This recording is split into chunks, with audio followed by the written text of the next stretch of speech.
কুসুম কুসুম গন্ধ আসে মা। কাদের ঘরে ভাত হচ্ছে, ভাত হচ্ছে মা। ভাত ফুটছে, ভাত ফুটছে, ঘোড়া ছুটছে, ঘোড়া ছুটছে। খিদেরে ঘোড়া ভাতেরে গন্ধে পাগলা দামাল। ছুটতে ছুটতে পার হয়েছে স্বপ্নপুরী। সিংহাসনে রক্ষী সমেত যক্ষী বুড়ি দেখে এলাম। এখন না মা, ভাত দিয়ে মা খিদের ঘোড়া একটু থামা। কি বলে তুই? ধান খেয়েছে রাজার সাদা হাতি, হাতির মাথায় জোড়া পায়ের লাথি। কি বললি তুই? চাল খেয়েছে সিদ্ধিদাতার চেলা, চেলার মুখে মারবো কষে ঠেলা। আমার বাবার চাষের ধান ফিরিয়ে আন, ফিরিয়ে আন, যে করে হোক আন। ধান আনতে রণে যাচ্ছি, ধান আনতে রণে। এ খবরটা ছড়িয়ে দেব গ্রামের জনে জনে। ছোট্ট খিদের পক্ষীরাজ লাফিয়ে পেরো খাল। বন বন বন ঘুরছে আমার হাতের তলোয়ার। ছোট্ট ঘোড়া ভাত খাবি, লড়লে তবে ভাত পাবি। ছুটছে ঘোড়া খিদের ঘোড়া, ছুটছে ঘোড়া খিদের ঘোড়া। সামাল সামাল, ভাতের গন্ধে পাগলা দামাল। ভাত ফুটছে, ঘোড়া ছুটছে, ভাত ফুটছে, ঘোড়া ছুটছে। টকবক টকবক টকবক টকবক টকবক টকবক টকবক টকবক টকবক টকবক।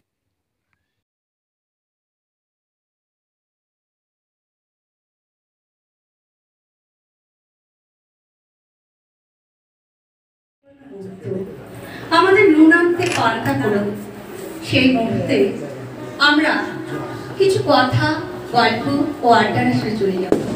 আমি প্রথমে চলে যাব। তুমি কি জয় গোস্বামীর কোনো কবিতা ভালোবাসো? হ্যাঁ দিদি, জয় গোস্বামীর কবিতা আমার ভীষণ ভালো লাগে। জয় গোস্বামীর কবিতা ভালো লাগে, তোমার নুন কবিতাটা জানা আছে? না। তাহলে একবার বলেই ফিরে। আচ্ছা, নমস্কার। কবি জয় গোস্বামী লেখা কবিতা নুন। আমরা তো অল্পে খুশি, কি হবে দুঃখ করে। আমাদের দিন চলে যায় সাধারণ ভাত কাপড়ে। চলে যায় দিন আমাদের অসুখে ধার দেনাতে। রাত্রিরে দু ভাই মিলে টান দিক গঞ্জি কাটে। সব দিন হয় না বাজার, হলে হয় মাত্রা ছাড়া। বাড়িতে ফেরার পথে কিনে আনি গোলাপ চারা। কিন্তু বুঝবো কোথায়, ফুল কি হবে তাতে, সে অনেক পরের কথা। টান দিক গঞ্জি কাটে, আমরা তো এতেই খুশি। বলো আর অধিক কে চায়? হেসে খেলে কষ্ট করে আমাদের দিন চলে যায়। মাঝে মাঝে চলেও না, বাড়ি ফিরি দুপুর রাতে। খেতে বসে রাগ চড়ে যায়, নুন নেই ঠান্ডা ভাতে। রাগ চড়ে মাথায় আমার, আমি তার মাথায় চড়ি। বাপ বেটা দু ভাই মিলে সারা পাড়া মাথায় করি। করি তো কারটাতে কি, আমরা তো সামান্য লোক। আমাদের শুকনো ভাতে লবণের ব্যবস্থা। পাখি দেখতে ভালোবাসো? হ্যাঁ দিদি। যদি ভালোবাসো, পাখিদের কোন সময়টা তোমার দেখতে ভালো লাগে? পাখিদের সকালের কিচির মিচির আর বিকালের এক ঝাঁক। একটি পাখি গান গাইছে, অন্যটি গান গায় না, আছে দাচ্ছে। অন্য খেতে পায় না, সেই পাখিটি দুঃখী খুবই। যে পাখিটি গরিব, অঢেল খাওয়া ছড়িয়ে আছে, করছে তারই জড়ি। গরিব পাখি খাওয়ায় ঢুকে, এলেই তাকে তাড়ায়। সেই পাখিটি ভাবছে বসে, চলেই যাবো গায় না। এই দেশেতে কেউ খেতে পায়, সবাই খেতে পায়। সংকটময় মুহূর্তে আমাদের দিন চলছে কোনো রকমে, সেই অবস্থায় আমরা এই ধরনের কবিতা শুনতে পাচ্ছি। আচ্ছা প্রতিমা, তুমি কি কিছুদিন আগে আমাদের দেশের একজন মহিলা কবি মারা গেছেন, তার নাম জানো? হ্যাঁ দিদি, নবনীতা দেবসেন। আচ্ছা, ওনার কি কোনো কবিতা তোমার জানা আছে? হ্যাঁ। যদি জানা থাকে ওনার একটা সুন্দর কবিতা আমাদের। নমস্কার, কবি নবনীতা দেবসেনের দিনারে। নাম কি তোমার? রাজারে। যাচ্ছ কোথায়? বাজারে। কিনবে কি বিনালু, রাখবেটা কি ভিঙ্গালু। তোমরা বুঝি নিরামিষ? ঠিক সেটা নয়, কি জানিস দেশটা বড্ড কুয়োর কিনা। মাংস নেই শুয়োর বিনা, মাছ তো সরল, কালই খেলাম আজকে মেনু নিম বেগুন। মাছটা কেনা আসবে নাকি ডিনারে? গিন্নি আমার ডিনারে ভিন্নালুতে এক্সপার্ট, আসবে বই কি নেক্সট বার। আজকে খাবো বাড়িতে, ভাত ফুটছে হাঁড়িতে। আচ্ছা মৌমি, তোমার কি রবি ঠাকুরের কবিতা ভালো লাগে? হ্যাঁ দিদি। যদি ভালো লাগে রবি ঠাকুরের একটা সুন্দর কবিতা আমাদের শোনাতে পারবে? নমস্কার। ছেলেটার বয়স হবে বছর 10। পরের ঘরে মানুষ, যেমন ভাঙা বেড়ার ধারে আগাছা, মালির যত্ন নেই। আছে আলোক বাতাস বৃষ্টি পোকামাকড় ধুলোবালি। কখনো ছাগলে দেয় মুড়িয়ে, কখনো মারিয়ে দেয় গরুতে, তবুও মরতে চাই না। ডাটা হয় মোটা, পাতা হয় চিকন সবুজ। ছেলেটা কোল পাতে গিয়ে গাছের দিকে পড়ে, হাড় ভাঙে। বুনো বিষ ফল খেয়ে ওর ভিড়মি লাগে। রথ দেখতে গিয়ে কোথায় যেতে কোথায় যায়, কিছুতেই কিছু হয় না। আধ মরা হয়েও বেঁচে ওঠে, হারিয়ে গিয়েও ফিরে আসে। কাদা মেঘে কাপড় ছিঁড়ে মার খায় দামাদাম, গান খায় অজস্র, ছাড় ফেলে আবার। তুমি ছুড়িয়ে দাও। নমস্কার, কবি মিয়ার কাজী দাসের রচিত বসন্ত সুমন দুলালি।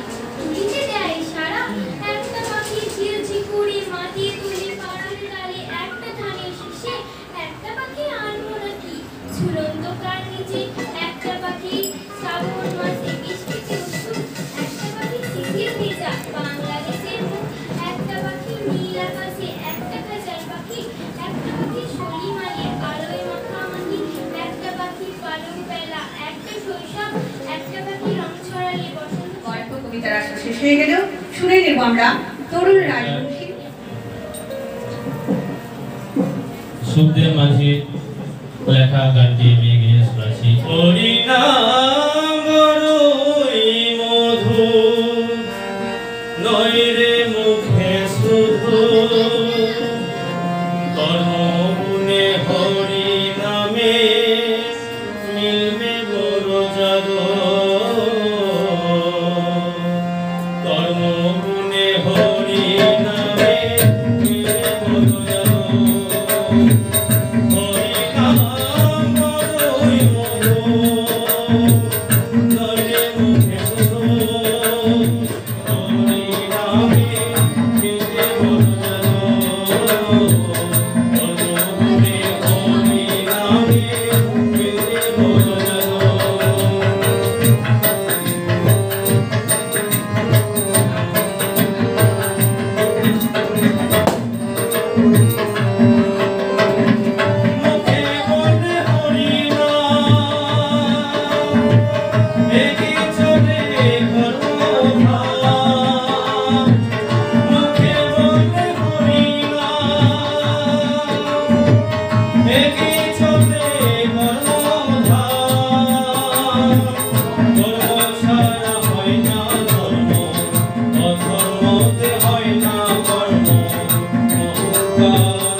জনমনে হরি নামে মিলবে বড় জগ।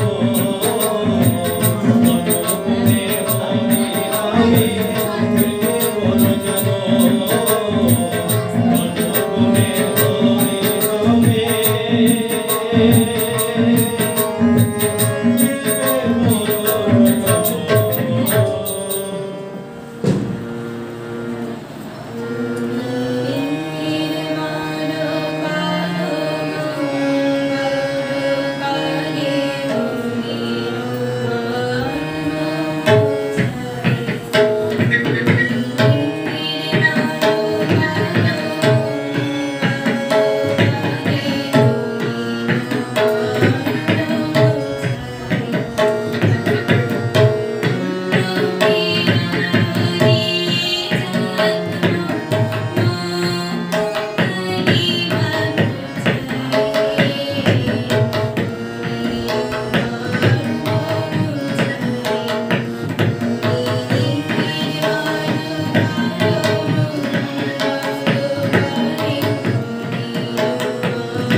আমি এই অনুষ্ঠানে প্রথম এলাম এবং ওনার আপ্যায়ন আমার খুবই ভালো লেগেছে। আর এখানকার একটা বিশেষ নতুনত্ব দেখলাম কি শিশুদের নিয়ে যে কবিতাগুলা কথোপকথনের মাধ্যমে বেশ আবৃত্তি, এটা খুবই সুন্দর লাগলো। এছাড়া এই করোনার মুহূর্তে সত্যি সারা বিশ্ব আজ অশান্তির দাবানল, সকল মানুষকে আজ ঘরবন্দি করে রেখেছে। তবুও একটা করুণালয় পত্রিকা, এই পত্রিকা এই অশান্তির মধ্যেও আজ আমরা শান্তির বাতাবরণ খুঁজে পাচ্ছি। যাই হোক, খুবই ভালো লাগলো। প্রাথমিক বিদ্যালয়ে ওনার কাছ থেকে দুই এক কথা, মানে উনি আমাদের সাথে সবসময় থাকেন এবং আমার ভরসা উনি এই অরুণোদয় সাংস্কৃতিক চক্রের এই অনুষ্ঠান একটা ঐতিহ্যময় জিনিস বলে আমার কাছে মনে হয়। এবং আজকের যে অনুষ্ঠান, এই অনুষ্ঠানে সকলের উপস্থিতি এবং সকলের যে আন্তরিক শুভেচ্ছা, হ্যাঁ, তাদের সকলকে আমি আমার অভিনন্দন দিয়ে স্বাগত জানাই এবং আগামী দিনে তারা প্রত্যেকেই উৎসাহিত হয়ে এই অনুষ্ঠানকে সাফল্যমণ্ডিত করে তোলেন, হ্যাঁ, সেটা আমার একান্ত ইচ্ছা বা কামনা। এই বলে আমি আমার বক্তব্য ভবিষ্য বিশিষ্ট ব্যক্তিত্ব এবং সাহিত্যিক বন্ধুগণ, আজকের এই অনুষ্ঠানে আগত অতিথিবৃন্দ এবং এই বিদ্যালয়ের কচিকাঁচা ছাত্রছাত্রীদের, আমাকে সকলকে শারদীয়ার পূর্ব একটা সম্ভাষণ শুনিয়ে আজকের এই পঞ্চম বর্ষে পদার্পণ করেছে যে অরুণোদয় সাংস্কৃতিক চক্র, তাকে সামনে রেখে দু একটা কবিতাই বলবো। কবিতাগুলো একটু রোমান্টিক, একটু অন্য ধরনের, তবু সাহিত্য সাহিত্য। আমি একটু অন্য ধরনের কবিতা লিখি। প্রথমে বলি, মন খারাপের চিঠি। আলেয়ার সবুজ চিঠিখানি আমি আজও পড়ি, আবার বুক পকেটে লুকিয়ে রাখি যেন মায়া কাজু। তার কথা ভাবি, লিখি কিছু গান, কিছু কবিতা। হারানো দিনের কথা স্মৃতিপটে আঁকি, হৃদয়ে ঝুঁকে আলো গুছিয়ে রাখি। আজ সে কেবলই ছবি, সামনে পড়ে চেনা পথ আঁকা মাকা, ছড়া পাতার বুকে নিঃসঙ্গতা, ভালোবাসা গোপন রাখে। ছায়া বিঠি তলে একা একা হাঁটি, আমি এক ইরিভেন পাখি। এবার কোভিড-19-কে সামনে রেখে একটা কবিতা, সেই দিন আসবে কবে। ঠিক আছে, সেই দিন আসবে কবে, আবার আসবে ফিরে সেই বসন্ত, মৌমাছির গুনগুন বাতাসে, বনতল ফুলে ফুলে ঢাকা শিউলির বকুল পলাশে। জানি আবার আসবে ফিরে বৃষ্টি ভেজা সোনালি সেই সব দিকে, সাত রঙের রামধনু আকাশে। কিন্তু চলে গেল যারা, ফিরবে কি তারা আর কোনো দিন? আজে শোনা যায় মাটির বুকে কবরীর কান্না, হৃদয়ে অব্যক্ত বেদনা, চিতার আগুনে পুড়ে সব ছায়। বিকেল গড়িয়া সাজে, আশার প্রদীপ জেলে তারা যেন বসে আছে দিয়ে, যদি ফিরে ঘরে। বন্দি পাখি মুক্তি চায়, বলনা করুণা সেটা মিশিয়ে আছে। ভাবছি কোন দিকে যায়, ডাইনে না বাঁয়ে, ডান দিকে যায়, দেখি কি হয়।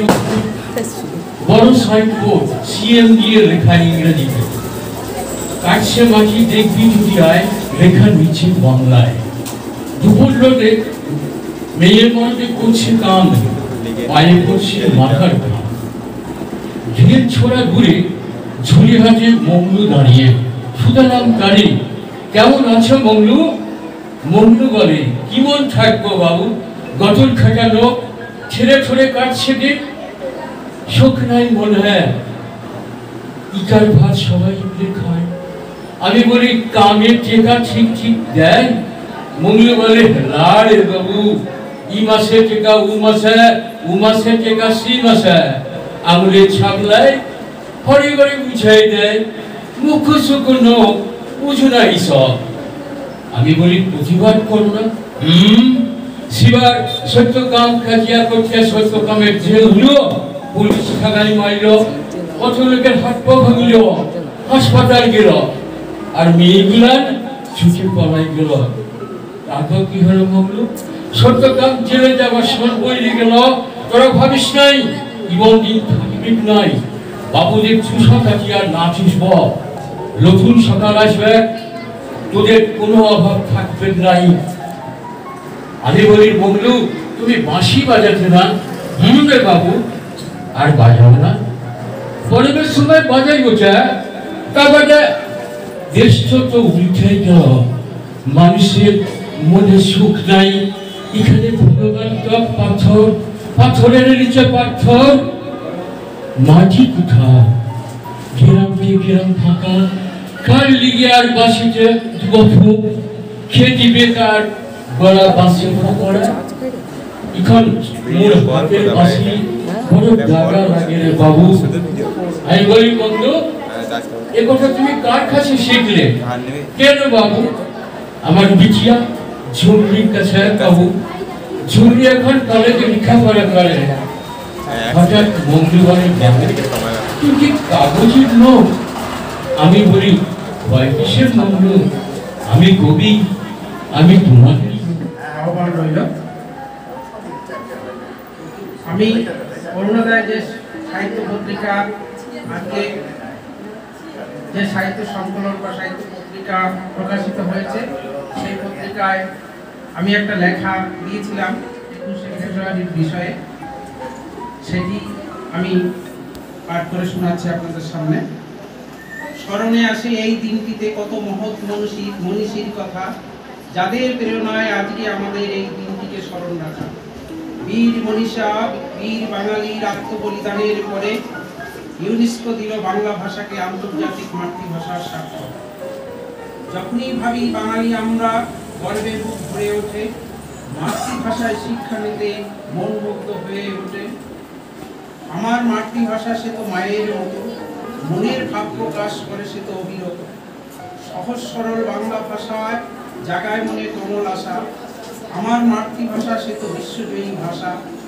মাতৃভাষায় মহৎ মনীষীরা দিয়েছে যে বাণী, আজও সেই বাণী জয় করে আছে বিশ্ব জগৎখানে। মাতৃভাষায় মহৎ কবিরা গেয়েছে যে জয় গান, সেই গান আজও দেশ বিদেশে জয় করে মন প্রাণ। মাতৃভাষায় বিজ্ঞান চর্চা দূর করেছে অন্ধকার, জ্ঞান ভাণ্ডার ভরিয়ে তুলেছে গোটা বিশ্ব সংসার। মাতৃভাষা মিলনের সুরেই প্রভাতীর গান করে, ভেদাভেদ ফেলে হৃদয় মিলে হাতে হাত ধরে চলে। বাংলা আমাদের, বাঙালি আমরা, বাঙালি আমাদের মন। মাতৃভাষা হোক শিক্ষার মাধ্যম, এই বলেছে। নমস্কার। এরপর আমরা কৃতি ছাত্রদের সংবর্ধনা দেব, কিন্তু সকলে এসে উপস্থিত হয়নি বলে আমরা এখনো দিতে পারছি না। আশা রাখছি আরো কিছু আসুক, আমরা একসাথে দেব। তার আগে যারা আসতে পারেনি, প্রথমেই আমি অরূপচন্দ্র মহাশয়ের কথা বলেছি, কিন্তু উনি আসতে পারেনি, মানে দিল্লিতে উনি থাকেন যদিও, তবে উনি হচ্ছেন কলকাতা মধ্যগ্রাম থেকে আসার কথা, আসতে পারেনি লক্ষ্মীনারায়ণ বসু, কিন্তু উনি শুভেচ্ছা বার্তা পাঠিয়েছেন। সেই শুভেচ্ছা বার্তা আমাদের পত্রিকায় আছে, শিশু সাহিত্যিক। এছাড়াও শুভেচ্ছা বার্তা পাঠিয়েছিলেন বঙ্গ সাহিত্য পরিষদের সভাপতি শ্রী বিশ্বনাথ ভট্টাচার্য মহাশয়। কবিতা ওরা আমরা সমান, ওরা করেছে অন্যায় আমরাও করি দায়, সকলে চলি কেন নিষ্ঠুরতা। ওরা দেখিয়েছে হিংসা, ওদের একই নেশা, উভয়ে চলি এক চিন্তায়। ওরা বুঝেও বোঝে নাই, ওদের বুঝে লাভ না, একই কথা। ওরা দেখায় নাই আলো, ওরা বাস পোনা ভালো, সম্পর্ক কঠিন শব্দের। ওদের হস্তে মরণাস্ত্র, মোদের কণ্ঠে বিষমন্ত্র। মানব কল্যাণ বিফলে, ওরা আমরা সমান, একে অন্যের শয়তান, দেশ যাক রসাতন। আমরা শুনে নেব শুভ্রম বাবুর কাছ থেকে। তোমার পরশ পাবে পাবে যে থাকে কোথায়, মনের গহন ভাবে আমার বেদনা। সুরে সুরে খুঁজি তারে অন্ধকারে,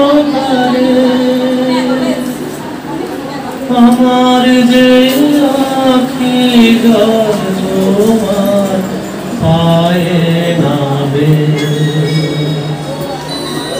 আমার যে আখি জল তোমার পায়ে নাবে আমার যে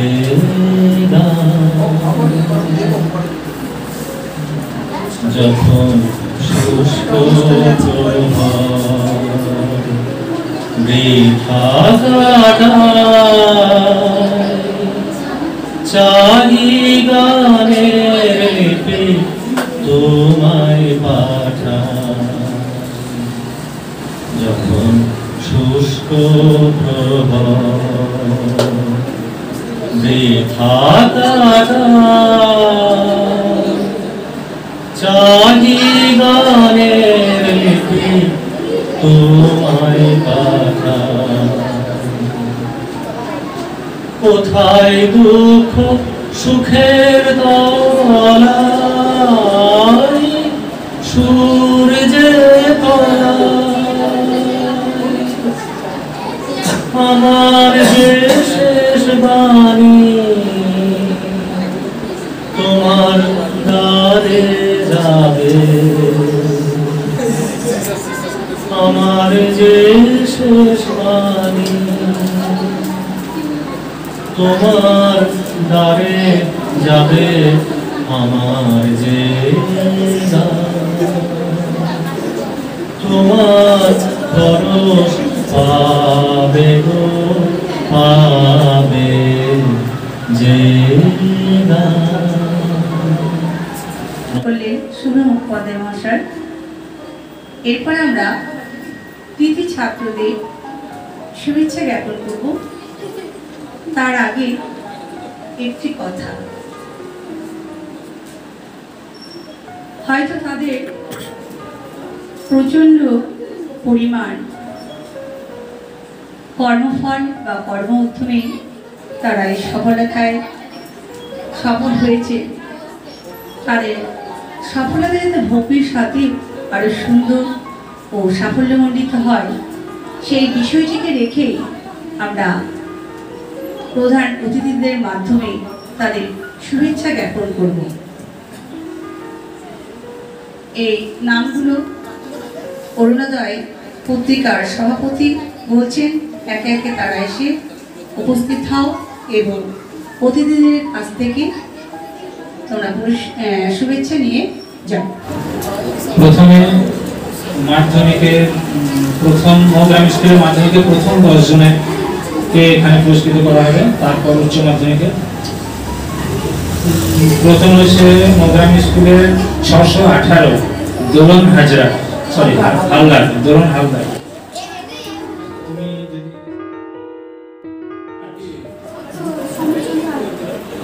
560 পেয়েছে দেবাশিস মিত্র। নম্বর 548 অর্ণব ব্যানার্জি।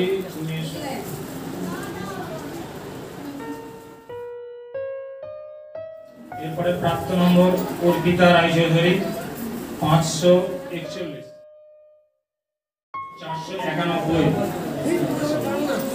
সৌরদীপ মালাকার। শুভ্র পাল 491 ঘোষ 489। আচ্ছা, আমাদের দেবাংশু ভট্টাচার্য 484। সঙ্গীতা মাঝি 477।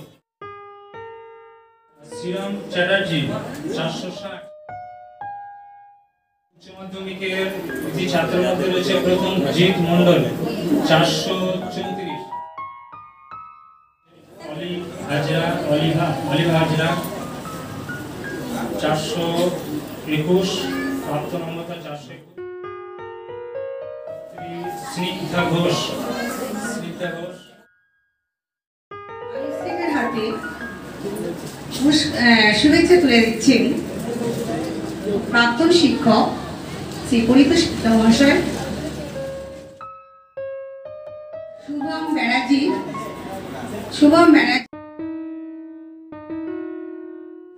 আমাদের আপাতত বরণ পর্ব শেষ হলো।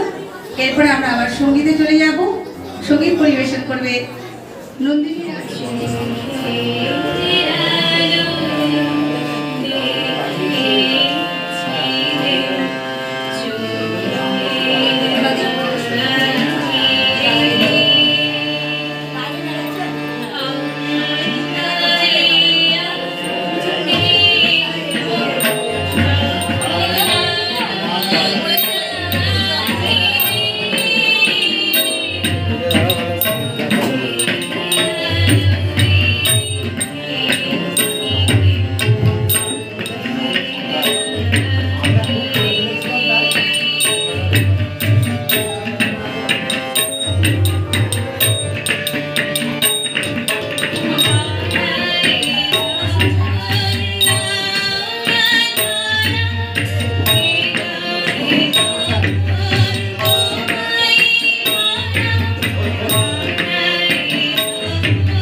কবিতার নাম দেশদ্রোহী।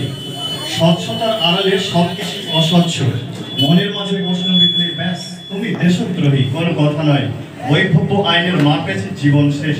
প্রতিবাদ, ব্যানার, মিছিল, অনশন সবই ফলপ্রসূহীন। সভ্যতার মুখোশধারী ব্যক্তিবর্গগণ আজ আইনের কাঠ গড়ায়, নিজেরাই টানা পড়েন। অবশ্য ভালো উপমা, রক্ষকই ভক্ষক। না, তুমি বলতে পারো না, তার আগে তোমার গায়ে লেগে গেছে তুমি দেশদ্রোহী। বেশ সুন্দর সুন্দর সুনিপুণ কৌশল, তাই না? সভ্যতার মার প্যাচে জীবন বুঝি শেষ, এইসবে ক্ষয়ে এলো। তবুও বাঁচতে হয় তোমাদের আড়া চোখ আড়ালে। লড়ে যাবো তোমাদের মাঝে এই অভিশপ্ত জ্বালামুখীদের মুখাপেক্ষে। এটা কলেজ লাইব্রেরি 2009 থেকে লেখা। যাকে ভালোবাসো তাকে কখনো বেশি না, ওর আদর্শে চলতে শেখো, দেখবে ভালোবাসা আপনা আপনি ঘোরা দেবে। হিংসা দলিত স্বার্থনিশী সম্পর্ক তখনই তো ভালোবাসা। ভালোবাসাকে গুলি করে বলো আই হেট ইউ, যার পৃথিবীতে স্থান নেই।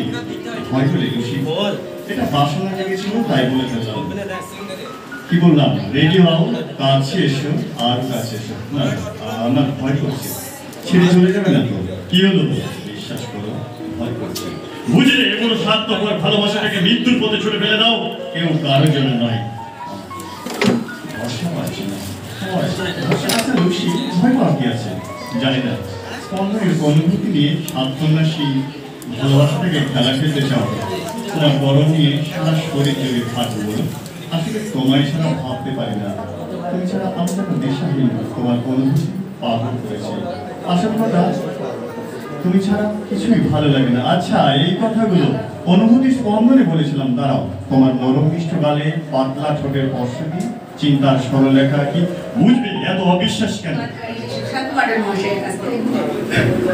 নমস্কার। আজকে যে অনুষ্ঠান, সেই অনুষ্ঠানের সঞ্চালক মাননীয়া দেবীরা আহমেদ মহাশয়া এবং উপস্থিত আছেন আজকে অরুণোদয় যে সাংস্কৃতিক চক্র, এই সাংস্কৃতিক চক্রের সাথে জড়িয়ে আছেন বিভিন্ন জ্ঞানী গুণী মানুষ এবং মাননীয়া দেবীর আহমেদের ঐকান্তিক যে আমাদের একটা টান, সেই টান অনুভব করি আজকে মূলত এখানে আসা। যদিও আমি গতবার যে অনুষ্ঠান হয়েছিল তখনও আসতে পেরেছিলাম, এবং আজকে এই অনুষ্ঠানে এসে আমি নিজেকে ধন্য মনে করছি এই কারণে যে এটা একটা মূলত গ্রাম্য একটা পরিবেশ, মূলত গ্রামীণ। আমরা জানি যে মফস্বল শহর বা বিভিন্ন টাউন বা সিটিতে বসবাস করে সাহিত্য চর্চা করা অনেকটা সহজ, এবং সাহিত্য সম্পর্কে লেখা, বিভিন্ন পাঠ করা খুবই সহজ ব্যাপার হয়। কিন্তু একটা গ্রামে থেকে সেই গ্রামের ঐতিহ্যকে বজায় রেখে সেই গ্রামের যারা শিশু, সেই গ্রামের যারা ছোট ছোট প্রতিভা, তাদের মধ্যে যে জ্ঞান এবং সাহিত্যের যে বাতাবরণ, সেইটা সবাইকে ছড়িয়ে দেওয়ার মধ্যে একটা আলাদা আনন্দ আছে, এবং গ্রামে থেকে সেই কাজটা খুবই কঠিন।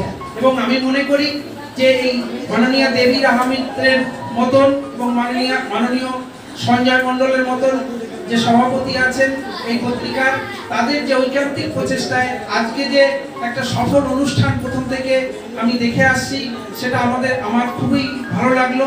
বিশেষ করে যে ছোট্ট নৃত্য থেকে শুরু করে বিভিন্ন গান, সাংস্কৃতিক চর্চা, কবিতা পাঠ এবং বিভিন্ন যে আমাদের কবিগণ আছেন তাদের স্বরচিত কবিতা, সুব্র মুখোপাধ্যায় মহাশয়ের যে সুন্দর সুকণ্ঠ আমরা শুনতে পেলাম, এর জন্য আমি নিজেকে ধন্য মনে করছি। তো যাই হোক, যে বীণাপাণি গ্রন্থাগার, সেই গ্রন্থাগারের ভারপ্রাপ্ত গ্রন্থাগার হিসাবে আমি গত 2 বছর হলো দায়িত্বভার গ্রহণ করেছি। তো এই যে আমাদের যে বিভিন্ন যে বাৎসরিক যে সাংস্কৃতিক অনুষ্ঠান হয় গ্রন্থাগারের তরফ থেকে, সেই অনুষ্ঠান করারও জায়গা নেই। তো যাই হোক, আমি উপরে কথা বলে আমি বিভিন্ন দিকে করে আমি উপরে আর্থিক যাতে সহযোগিতা পাওয়া যায় সরকারের কাছে আমার আবেদনপত্র পাঠিয়েছিলাম, এবং সেই মোতাবেক এখানে বিল্ডিং হচ্ছে, আপনারা জানেন। তো মাননীয়া দেবী রামিত্র বলেছিলেন যে এই অনুষ্ঠানটা, যদিও এখানে স্থান সংকুলন হচ্ছে না, মানে এই অনুষ্ঠানটা আমরা যদি একটু বড় জায়গা পেতাম তাহলে আরো হয়তো ভালো হতো, তাই ইনিও চেয়েছিলেন। ওই জায়গাটা কিন্তু এখানে কনস্ট্রাকশনের কাজ এখনো শেষ হয়নি। আমি আশা করব আগামী দিনে যে অনুষ্ঠানগুলো হবে সেই অনুষ্ঠান যেন ওখানে হয় এবং শীঘ্রই ওই বিল্ডিং এর দ্বারোদ্ঘাটন হবে। সেই দ্বারোদ্ঘাটনে আমি একটু অগ্রিম আমন্ত্রণ জানিয়ে যাচ্ছি। এই যে সাংস্কৃতিক চক্র, অরুণোদয় যে সাংস্কৃতিক চক্র, সেই সাংস্কৃতিক চক্রকে আমি আগাম আমন্ত্রণ জানিয়ে যাচ্ছি, যাতে আপনাদের মৌগ্রামের যে ঐতিহ্য, মৌগ্রামের যে ধারাবাহিকতা, যে মর্যাদা, সেইটা যেন বহিঃপ্রকাশ হয় এবং সকলের মাঝে প্রকাশ পায়। যে সমস্ত ছোট ছোট শিশু শিল্পী যারা আছে বা যে সমস্ত ছোট ছোট ভাই বোনেরা আজকে তাদের কৃতিত্ব তুলে ধরলেন, সেইটাও যেন সেই দিন প্রকাশ পায়। এবং আমি আশা করব আগামী দিনে যে সাহিত্য চর্চা হবে সেইটা যেন ওই বিভিন্ন অনুষ্ঠান যাই কিছু হোক না কেন, তার জন্য আমার গ্রন্থাগারের দ্বার কিন্তু সবসময় খোলা থাকবে। বেড়ে যাচ্ছে এখানে যে আগামী 1 বছরের মধ্যে আপনারা দেখতে পাবেন যে ওখানে আমি অন্তত 5-6 লাখ টাকার বইয়ের ব্যবস্থা যাতে হয় সেটা আমি করব। এবং এই দেবী রাহা মিত্র এবং এখানকার যারা সাহিত্য অনুরাগী আছেন তাদের কাছ থেকে প্রয়োজনীয় যে বইয়ের যে সিলেকশন, যে ক্যাটালগ, সেটা আপনাদের কাছ থেকে নেব। কি কি বই হলে ভালো হয়, বিভিন্ন পত্র পত্রিকা তো থাকবেই, তার সাথে বিভিন্ন চাকরি বাকরি, আজকে বেকার যুবকের গত বই মেলা হয়েছিল বর্ধমান, পূর্ব বর্ধমান জেলা বই মেলা। সেই বই মেলাতে মাননীয় দেবী রাহা মিত্র কিছু বই দিয়েছিলেন। আমি নিজে থেকে সেই বইগুলো কিছুটা বিক্রি করতে পেরেছি এবং ওনার হাতে সামান্য টাকা তুলে দিতে পেরেছি, এর জন্য নিজেকে ধন্য মনে করছি। এবং আগামী দিনে যে বইমেলাগুলো হবে, যদিও করোনা আবহে সেই জায়গাটা তৈরি হয়নি, যে বইমেলাগুলো হবে সেই বইমেলাতে ওনার প্রকাশ শুভেচ্ছা ভালোবাসা জানিয়ে আমি আমার বক্তব্য শেষ করলাম। বরণ করে নিচ্ছি কোষাধ্যক্ষ মহিতোষ মিত্র।